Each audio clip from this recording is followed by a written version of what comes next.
Welcome to Bruce Hurwitz Presents Meet the Experts. I'm your host, Bruce Hurwitz of Hurwitz Strategic Staffing. You can find us on the web at hsstaffing.com. I hope you'll consider us for all your staffing, career counseling, and professional writing needs. Momentarily, I will be joined by Heather Leigh Carol Landon.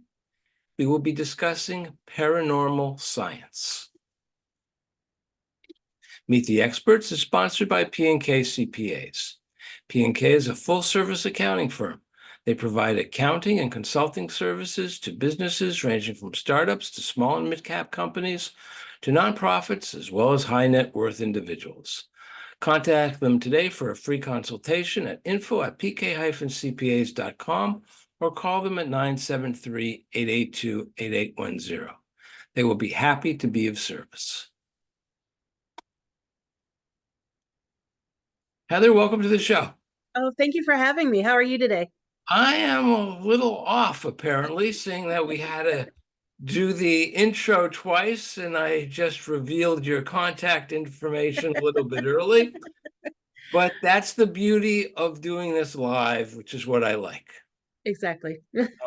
I welcome you to the program. Take a moment or two and introduce yourself to our viewers. Well, my name's Heather Leigh, and I am a paranormal researcher. I'm one of a lot.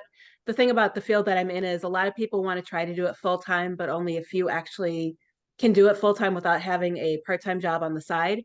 And what I love doing about it is I get to research, meet people, go to haunted locations, go to historical locations. And I'm able to do this through writing books. I've authored several books that I have out with the History Press. I do lectures. I host 3 podcasts, as well as 2 of those podcasts I co-host with others. And basically, I just love all things spooky. And the paranormal science comes into play because for me, I knew that the paranormal existed for most of my life, but I never knew why. So I started diving in, went to the Institute of Metaphysical and Humanistic Studies here in Florida and took their PhD program on paranormal science. And there's a lot more to it than just seeing a spirit and trying to capture it on film. You answered my first question, which was, where'd you get your doctorate? Yes. Yeah. And I looked up the Institute of Metaphysical and Humanistic Science, and I changed it to college and university, and it is not accredited by the U.S. Department of Education. It is privately accredited, and if I have this right, it's accredited by the American Association of Drugless Practitioners, the AADP, and the Accrediting Council for Independent Colleges and Schools. And I went to their website and I clicked on View Colleges, meaning view the institutions that they accredit, and it doesn't open up. Okay. So yeah, I know your IMHS is tied to Thomas Francis University, which is another it's a theological school that certifies priests and pastors. But they don't certify anything of a scientific nature. No, as far as a 4-year degree, no. Yeah. Okay. Yeah. So there is a question mark over the legitimacy of your PhD. Right. Yeah. Okay. It's good. Yeah. Good. All right. Yep. Now, I told you before you came on that it's going to be. I hear it all the time. Okay. Yep. What is science? Basically, it's trying to, in my view, it's trying to get answers beyond the what you see and hear and feel and everything. It's getting the mechanics of why something happens, discovering what causes, the cause and effects of things and stuff like that. And when it comes to the paranormal field, diving into, we dive into everything from, the Rosenberg bridge. I'm like drawing a complete blank now. Thermodynamics and then Heisenberg's principles are big parts of the paranormal science aspect of it. I've interviewed a number of people on topics that aren't generally considered to be, I want to be kind. Oh, no, that's fine. Okay, if it's fine, then Yeah, legitimate. All right. right. Mhm. And they always include the word physics or science to make Mhm. it sound real. Right. Yep. For example, one person who wanted to come on the show, and I just said, no, this isn't Mhm. going to happen.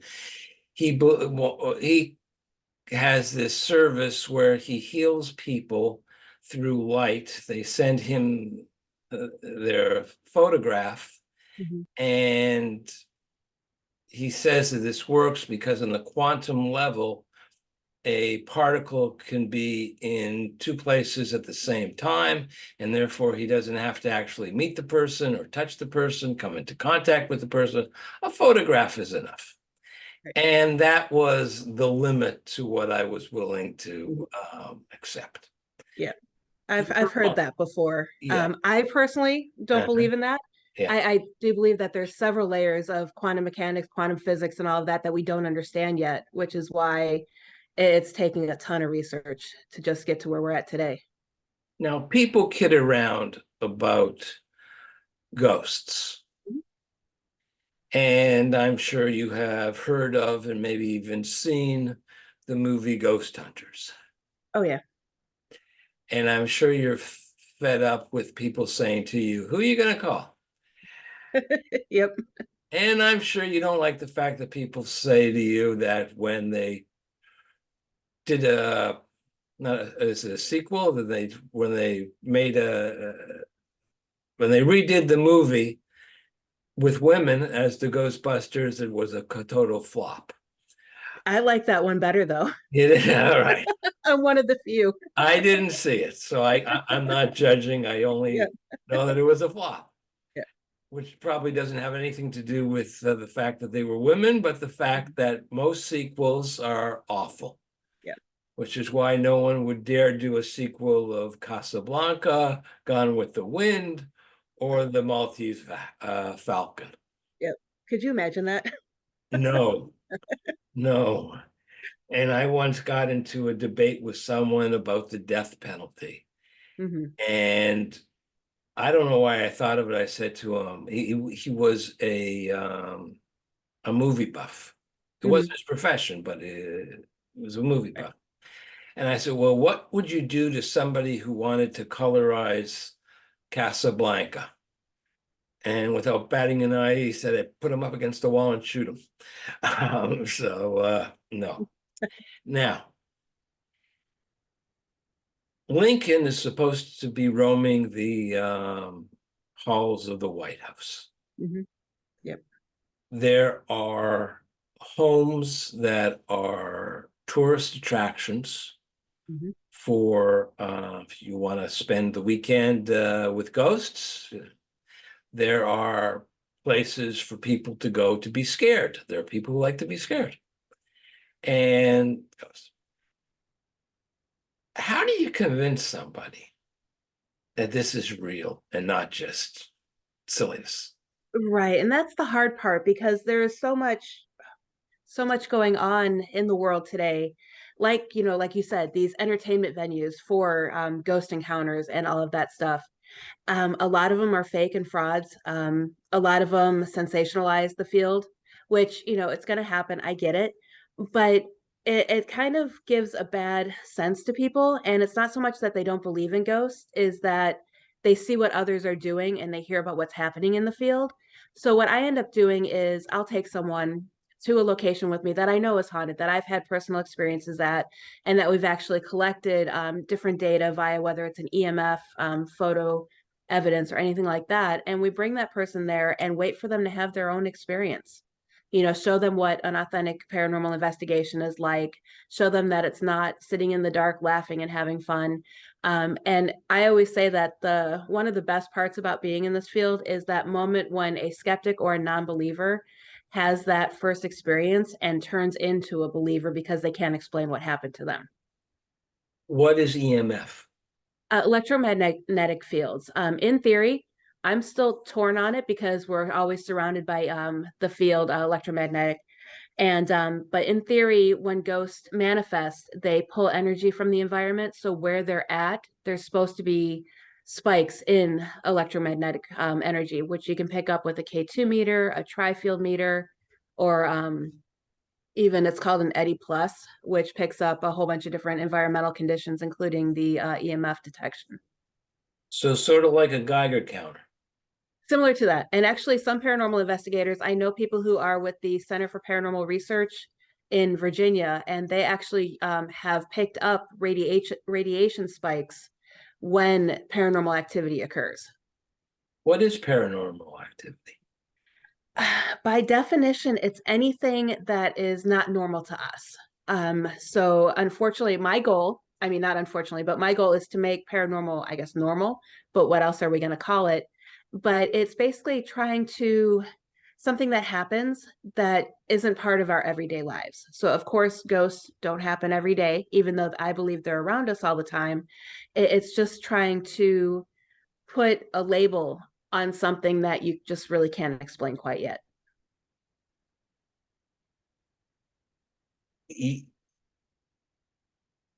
You're legitimate. Let's I forget what the word is they use in court. Let's stipulate that you're legitimate, all Okay. right, and you're not a con artist. Mhm. How can people avoid con artists? What are the tells, if you will? Yeah, this is actually a topic that I talk on quite a bit because I'm all about protecting people because so many people will have paranormal activity in their home. They'll see a paranormal team either on Facebook or on YouTube and they'll call them.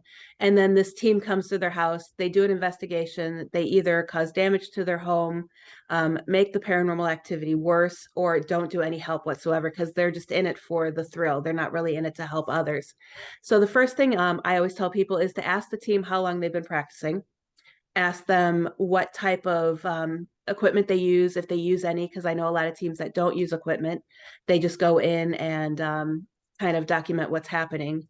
Also, you can find out there's registration as far as are they an actual business. I all the reputable teams that I know and work with are either an LLC or they are a nonprofit registered with their state, and also check to make sure that they have insurance before they come into your home. That's a good point. Now, you said they come in and they make it worse. Yep. So what are they supposed to do? Aren't they just In to confirm that there is paranormal activity? Right. Essentially, that's the hard part because when you go to someone's home, it's more or less to take care of the person. You don't really want to call them, because this isn't a medical field, so that's really hard to do, with the terminology. But you want to go in and ease their mind. You either want to confirm, yes, you have paranormal activity, and no, we don't think there's anything to be afraid of. If you have any evidence, whether you've captured, disembodied voices on digital voice recorders, or you've captured video evidence, you want to share that with them. You also want to, sometimes the client, if you don't find anything in the home, sometimes that's all they want to know. They want to know that there's nothing there. And it's more about than just going into their home and helping them determine if there is paranormal activity there or not. Because a lot of times I've encountered several of the cases that I've had in the past, the person, it's either their medications are causing hallucinations or it's something medical that once they go to the doctor and get checked out, all of the paranormal activity subsides because it's medical in nature, not paranormal. Now, is the fact that I've been less than kind to you in any way related to the fact that my pen just fell apart? No, no, So there's no ghost coming in. Now, you nope. said they can make it worse, Mhm. and you explain it. Do people call in these teams not merely to confirm the existence of the ghosts, but to perform sort of the only word I can think of when I was writing down when the pen broke, is an exorcist. Yeah, some people, I've had clients who call me and they'll tell me I'm possessed by a demon and I need an exorcism. Well, that's not something we do as far as my team goes. We'll come in, we can collect data, we'll tell you what's going on. And depending on their spiritual beliefs, we offer, I don't really want to call it a cleansing. It's more of like a shamanic house blessing where we'll use cascarilla, we'll sage the home, and we'll, give the not the client, but the person, the homeowner, information on how to protect themselves and maybe how to cleanse their own home with their own religious beliefs. But people who want an exorcism, they have a lot to go through. Usually it's first your average everyday Joe paranormal team comes in. They realize they're in over their head, that this is not just a haunting, or they might even aggravate it themselves. Excuse me, some teams come in and they, agitate the ghost. They start yelling at it, come out, possess us, and they, stir up the activity in the home. And sometimes at that point in time, if it's something that the team can't handle, or I always tell people, if you know you can't handle it, call in someone who can. There are plenty of people out there. I actually have a team of Catholic priests that I work with in case I encounter someone who might be possessed, that I don't even take the case, I pass it right along to them. You could also reach out to, your local churches if you have to, but I always just say don't handle it if you can't do it. And if the client immediately calls you that they're possessed, for me, I stay away from those, because 9 times out of 10, if they say they're possessed, from what I've heard from the people I work with, is that they're not, they're just picking that up from television, movies, and everything like that. Because 9 times out of 10, if you're possessed, you're not going to know it, because the spirit completely takes over, your body, your mind, and your soul, and you're just gonna basically have lapses more than anything else. Now you say that the team would come in to protect. Mm-hmm. The protect implies that there's a danger. So what's the danger? It depends on the paranormal entity. I mean, and the dangers could be a whole bunch of different things. It's not fully to protect. It's I guess the word is, for me, give peace of mind to the client. Because if it's not demonic, or even if it's just an evil, nasty spirit that, because I always say, if you're, an a-hole in life, you're going to be an a-hole in death. So if it's, Uncle Bob or something that was a complete jerk is hanging around and causing trouble, we give advice to the client, stand your ground, tell him to leave. This is your home. You don't want him here. And then when it comes to the actual protection of the home, I always say it's based on religious beliefs. I mean, you're not going to go in, like for me, I'm not going to go into a Catholic home and use, shamanic or pagan rituals to get rid of whatever spirits they might have, or to help get rid of the spirits in the home. I'm going to use, I'm going to first of all bring someone in who specializes in that, but I'm also going to encourage them to use their own methods, whether it's prayer, symbols, or anything like that. And I view protection of a home more of a mental state. If if the home is happy and you're fully protected in your home, it's going to increase your chances of not, getting anything in your home as far as paranormal activity goes. Well, it almost sounds like it's a mental state, that you're Sometimes it looking can be. for an excuse. Okay. Mhm. Everything is going wrong.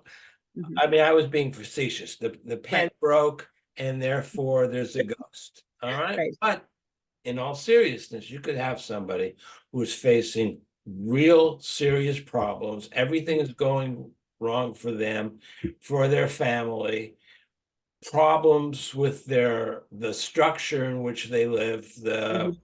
the roof starts leaking, whatever. And they need to find an excuse for why everything is bad. So they would call you up and say, we're haunted. Yep. That happens more so than anything else out of our cases. There's only been, in the past 10 years, probably out of 50 cases that I've come across, we've only actually gone to a person's home 3 times, because it's during we conduct thorough interviews beforehand. We do a phone interview where we answer basic questions.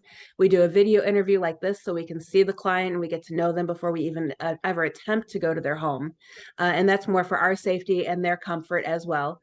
And most of the time it gets to the, either they don't want to help themselves, and that's because they know everything is going on. And because we'll ask them, when was the last time you've been to the doctor, and we let them know ahead of time.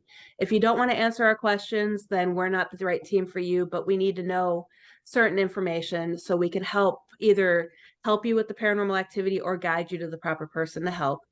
And it goes into the aspect of, what their mental conditions are. And I'm not saying that someone who is suffering from a lot of stuff isn't being affected by the paranormal.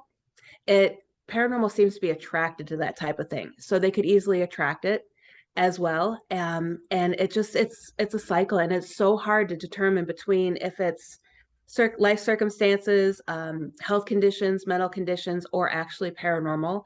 Which is why, like I said before, we always ask, when was the last time you saw the doctor? Have you talked to the doctor? Not so much about, hey, I have a ghost in my home, but hey doctor, I feel like this, and or something is always, tugging on my shoulder, and could it be a muscle spasm or anything like that? And once all medical aspects are ruled out, then that's when we start diving in and seeing what's paranormal. You keep on mentioning team. Hmm. Who are the members of your team? I Oh, don't right mean the now. actual people. I mean their professions or their skill set. Right. Yeah. It's right now. I actually split apart from the one team that I was a part of. We were a nationwide group of paranormal investigators, and I kind of went off on my own after a long story. Um, and right now it's my husband, and what he does as part of the team is he helps review the data. He helps analyze stuff when client stuff comes in, as well as he goes with on investigations, so that way I'm not alone. And then he is also one who is our skeptic of the group. He really hasn't had much paranormal experience to truly believe. So he's always looking for natural reasons for what's happening. And then my son is also, he's 19, and he is kind of like our idea guy, our, kind of, he does the tech ideas and different type of experiments that we want to do. I'm going to be really nasty now. Your Mhm. husband still had to call you up to remind you to shut the door.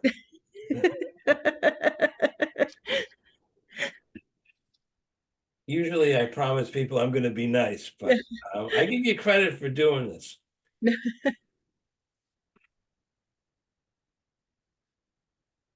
How do you deal with jerks like me? With a smile. I do everything I can. I mean, I deal with it all the time, especially because it's one of those. I know, technically, as far as accreditation, my degree is not the 4-year degree or on any of those websites. And that's something that I have been in contact with Dr. Kelly, who runs the organization as well. But I know a lot of people who've gone through the program. It's extensive. It's not just your click here, answer here, poof, you have a degree. It took a lot of hours, a lot of time, a lot of experimenting, a lot of research to get through it. And to me, I view it as I did something to better myself. For me, I'm proud in what I did. And even when it comes to people who, like, if I share any evidence that we've captured, people, are always out to, disprove it, which is fine. I look for that in people. I look for all opinions. And it's when they get really nasty that it's one of those where, and what I mean by really nasty, it comes to name calling and threats. And trust me, it's happened before. That's when I just remove said person from my life. Yeah, I forget the circumstances, but somebody asked me if I could embarrass somebody who was giving a speech Hmm. by asking questions, coming to the audience for the Right. purpose. And I said, no, I don't do that. Uh, if you embarrass someone, it's a reflection on you, not on them. Right. Yep. Yeah. In that spirit, Mhm. what is a certified paranormal investigator? Yeah. I get slack for this all the time. Just I'm because. not giving you slack. I'm just No, asking no, a question. no. But it's funny because people will be like, "Oh, she's a CPI. How can you be certified? There's no, true courses." And that's the one biggest thing about this field is the naysayers, and these are people who are in the field. They truly don't think you need to be educated. They think you could just go out. Anyone can investigate. They truly do think that who's to, who's to educate the educators and stuff like that. And it all starts somewhere. And through IMHS, they also offered a side program where you went through, it was several courses, and it was extensive: how to conduct an investigation, how to use the different of the popular equipment, different theories, how to experiment. It was in depth on how to handle helping someone who has paranormal activity, everything from the initial interview to getting them help for medical conditions or psychiatric conditions.